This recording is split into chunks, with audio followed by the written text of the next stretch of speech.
Welcome and thanks for joining us. My guest today is Shamla Naidoo, the head of cloud strategy and innovation at Netskope. Shamla, thanks for joining me. It's great to be here.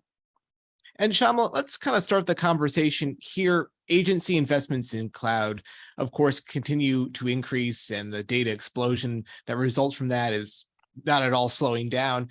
That being said, what does that mean for the federal attack surface? There's no question that whenever you add technology of any sort, you're going to increase the attack surface. Purely a volume consideration, right? You add more technology, you add more points of presence, you add more users, you add more devices, more things to compromise, and therefore that attack surface is going to grow. And so there's no difference, I think, in the cloud in terms of, just the strategy. As you add more points of presence, more places to do business, more devices, more users, more capability, you're going to increase the attack surface. However, the good news is there's a lot you can do about it. And it's a whole lot easier than it used to be. Okay. And just moving on from that point there, moving to the cloud, introduces a whole bunch of things for agencies. It can, enable security and modernization benefits, but, there's of course that legacy technology piece of things. Let's maybe go into more depth there. What are some of the risks of agencies continuing to rely on these legacy solutions? Here's the risk, and it's not just a technology risk. I think one of the biggest risks is in the business risk, because your legacy technology is going to limit how much capability you can actually bring to bear. It's going to limit how much you can serve your customers, your consumers, your users. And, if you don't have modern technology that others can build on, that you can build and leverage other capability to bring richer experiences to your consumers, I think you're losing huge business advantage and opportunity. So for me, I think the risk is almost always one of bringing business capability to the table too late when your consumers are frustrated, etc. So getting the capability out there quickly, using modern technology allows you to do it, with speed. It helps you to scale, etc. But the most important thing is you get richer experiences for consumers. And that's the risk that you actually leave on the table. Of course, there's all kinds of technical risks that you introduce, but I would say that's the biggest business and strategic risk. And of course, the use of software as a service applications continues to sprawl across the federal government here. From a security perspective, how important is it to have a platform solution versus this portfolio of legacy products that we've been talking about? Moving to the cloud is inherently good. It gives you the ability to scale. It gives you the ability to have as much capacity as you need, when you need it, and as quickly as you need it. So I think that's an inherently good benefit that you get. Now, the fact that there are software as a service opportunities there that users can buy and consume with a few clicks and a credit card, and sometimes even without the credit card. And that increases the opportunity to expand that exposure, that digital footprint that actually is uncontrolled and sometimes unmanaged. So the key thing, I think, is, end users, consumers, employees, they're going to go out and try to do the best they can to do their jobs. And if that means adopting a SaaS service, they're going to do that. Because it's so quick and it's so easy, it can often go under the radar. So while I say it's inherently good, there does need to be some discipline. There need to be a structure for how these services are adopted, how they're secured, how they actually are brought to market in a more risk-based way. So, I think that that's an important consideration whenever we're thinking about how do we control and manage SaaS services, is to engage the consumer and make sure that they have the tools, they have the knowledge, they have the education, they have the skills necessary to understand the risks that they might be embracing and understand how to reduce those risks with the tools and the technology and the capability we might offer to them. So having a platform solution is essential, because what it does is it brings your security controls, it brings your requirements, it brings all of your needs into one place where you can apply policies, you can apply standards in a very simple way. So, platform solutions typically will simplify the technology environment, they'll simplify the security environment, and they'll bring everything to an end user in one place in a very simple, easy to consume way. So I think that's important. So platform solutions can consolidate capability, keeping the environment secure while also unleashing both the expectations and the need of the consumer to adopt these SaaS services. Well, just to build onto your point about engaging the consumer in all of this, what are some top lessons learned in terms of agencies adopting some commercial solutions, zero trust, secure access, service edge, things of that nature? What can government agencies understand and take away from all this? End users are working from all different places. The hybrid work has actually, I think, shifted our need for security, for controls, but it's also shifted where we need to apply those security and controls. So, these solutions, I think, have to create a frictionless experience because the capability is available to the end user and they can actually use all of this.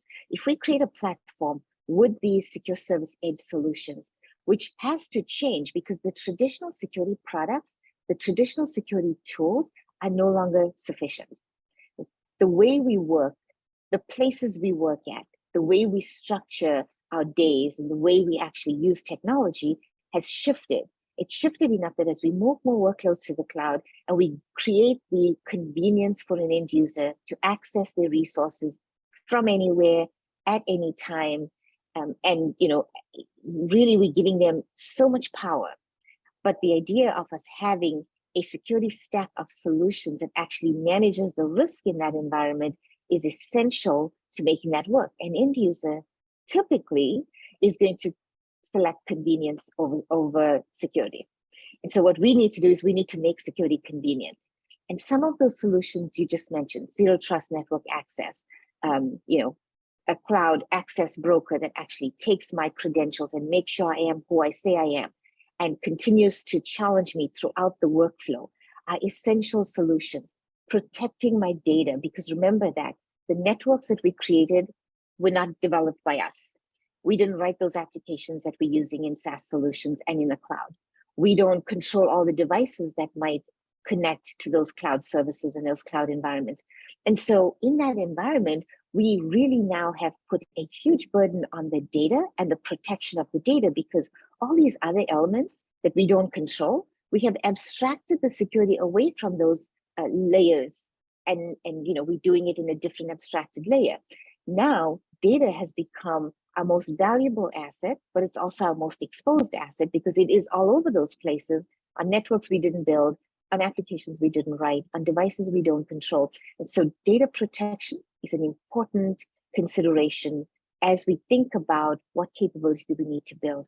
This SSE concept really is about what are the security capabilities we need to support this changing work environment, and more importantly, to support the changing user behavior and changing user expectations. So we really need all of those different technologies to come together in a way that removes the friction from the workflow, in a way that enables the end user with speed and scale, and in a way that still protects the valuable assets, which is our technology and especially our data.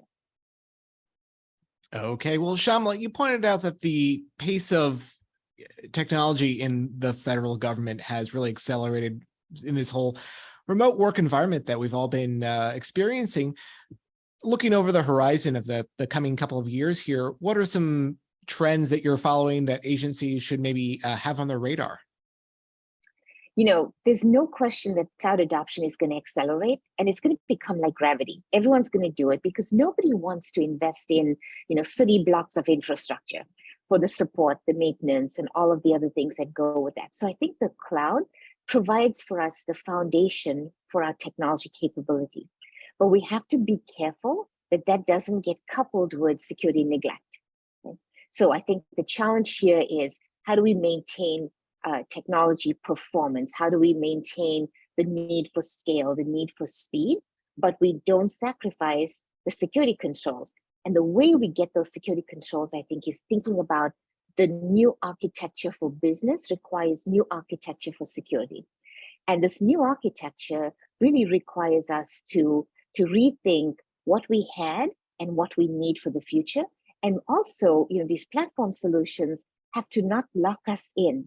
They have to allow us to change our applications as we need. They have to allow us to change our SaaS services, our cloud providers. All kinds of business capability must be allowed to change and be flexible so that we can take the security that we need and just transport it to new workloads, etc. So I think the security needs to be flexible. It needs to be simple, more simple than it used to be. The end user needs to operate without that much friction.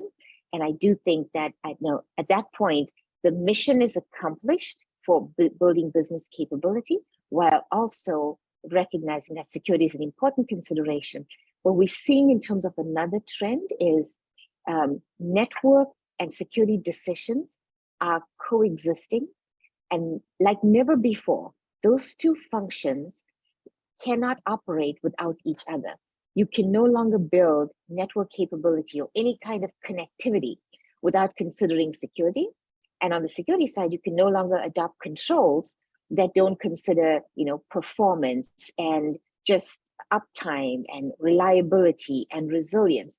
So those two functions, I think, have to begin to work together extremely closely with very, very aligned objectives. And it's no longer, this concept of my network works, your security broke my network, or your network broke my security. These two functions have to be aligned. They have to work together for the good of the business outcome. And in the federal government, I think, that's not going to be any different. We have gone through this in the private sector. We have seen, very, very destructive end results when those two functions work at cross purposes with each other. And so one of the things I would say is, let's follow that trend, but also support those functions to recognize that there's benefit in coexistence. There's benefit in integrating either the functions, the teams, the decisions, make sure that they are, tightly coupled and, that they properly aligned in terms of what business outcomes they're trying to create. All right. Well, I think we're going to have to leave it there. I'd like to thank today's guest, Shamla Naidoo, the head of cloud strategy and innovation at Netskope. I'm your moderator, Jory Heckman, and you're watching the Cloud Exchange on Federal News Network.